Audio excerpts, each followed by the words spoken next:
The year is 1991. A groundbreaking alternative album that sounds like nothing before is released and instantly becomes a runaway hit.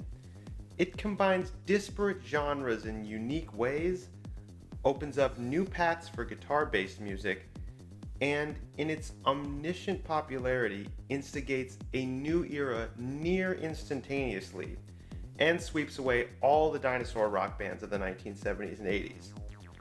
Are you picturing it? Well, you're right. That album is indeed Primal Scream's Screamadelica. What? You thought I was talking about... Oh, you thought I meant the band from Seattle? Oh yeah, no. What gave you guys that idea? Yes, in England in 1991, there was no alternative band bigger than Scotland's Primal Scream. Sorry guys. They were the first rock band to realize acid house and acid techno offered new avenues for psychedelic exploration without having to rely on the tired tropes of the 1960s.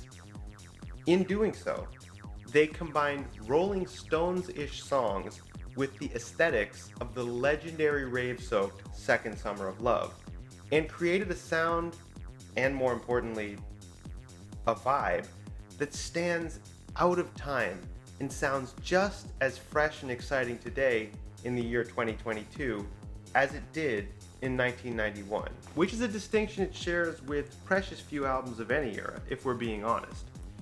To understand how Screamadelica came to be, we have to take a brief look back at Primal Scream's history as a band, as well as the history of the acid house and Manchester scenes in the UK. Primal Scream was formed in 1982 in Glasgow, Scotland, led by singer Bobby Gillespie. By 1984, the band had signed to Gillespie's childhood friend Alan McGee's new label, the now legendary Creation Records, famous for signing a band that contained these two. At the time Primal Scream formed and signed to Creation Records, the trend among British alternative bands was very much that of jangle pop, or pre-Britpop if you like. The Smiths' influence loomed large over the British alternative scene, but the Jesus and Mary Chain's influence was also hard to ignore at this time, a band who, coincidentally, Bobby Gillespie was a drummer for before Primal Scream was signed. The point is, despite the growing disco and house scene happening simultaneously, the British rock scene was still very,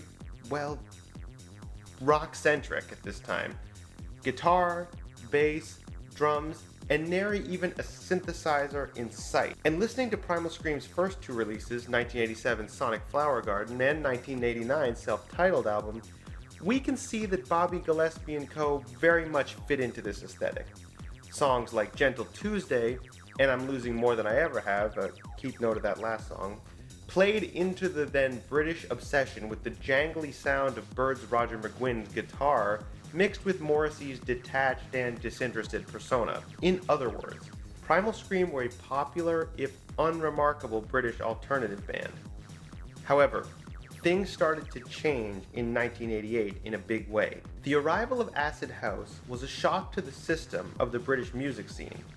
Both the press and alternative bands were somewhat blindsided by rave's rapid rise to dominance and its challenge to rock's supposed primacy over youth culture. While most bands took an ambivalent, or in the case of the Smiths, an antagonistic approach to dance music, Gillespie and Primal Scream were intrigued. Perhaps it was because of their 1960s-based ethos of exploring the outer limits of music, or simply because the 70s rock icons Gillespie loved and the acid house scene shared a similar love of, let's say, decadence. Either way, unlike many alternative bands who hoisted their guitar centricity as some sort of shallow form of authenticity, Primal Scream decided to dive into the burgeoning rave scene head first and incorporate its sound into a new, updated version of psychedelia for Generation X. And the chance meeting with legendary electronic producer Andrew Weatherall at a one-off rave was the spark that set the whole Screamadelica project off. Upon this meeting with Weatherall,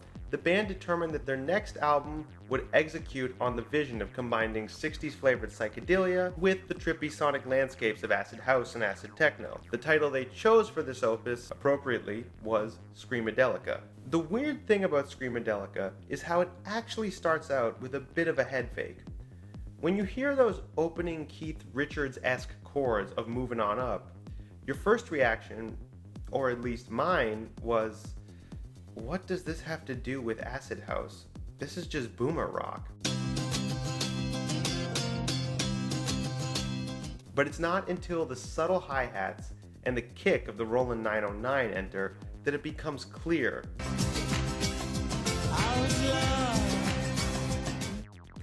While the template of the song is still decidedly Sympathy for the Devil, the absence of a snare drum and that insistent kick plus hi-hat house rhythm gives the song a distinctive feel separate of any early 70s Traffic record. It really is something new. And the fact that Moving On Up eases you into the idea of house music on a rock record is deliberate.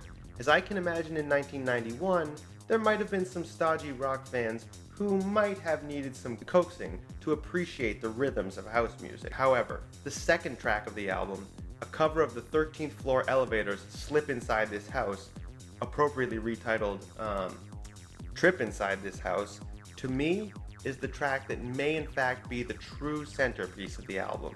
The song features a filtered I Am the Walrus style vocal from Bobby Gillespie, coupled with a bleeping Aphex Twin / LFO acid techno bass line, layered further with Ravi Shankar style sitars and slowed pseudo-taiko drum percussion. It is a tour de force, and to me is the purest distillation of this unique, one-of-a-kind sound only Primal Scream has really done.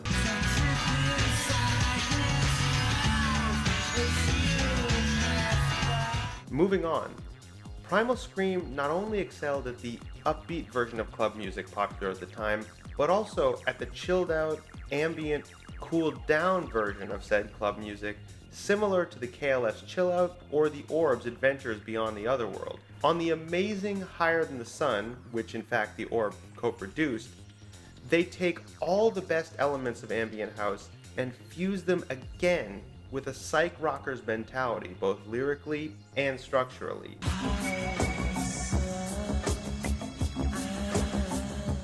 Finally, though it appears towards the end of the record, one of the first results of the experimentation and collaboration between Primal Scream and Weatherall was the single Loaded. Remember the song I mentioned at the beginning of this video entitled I'm Losing More Than I Ever Have?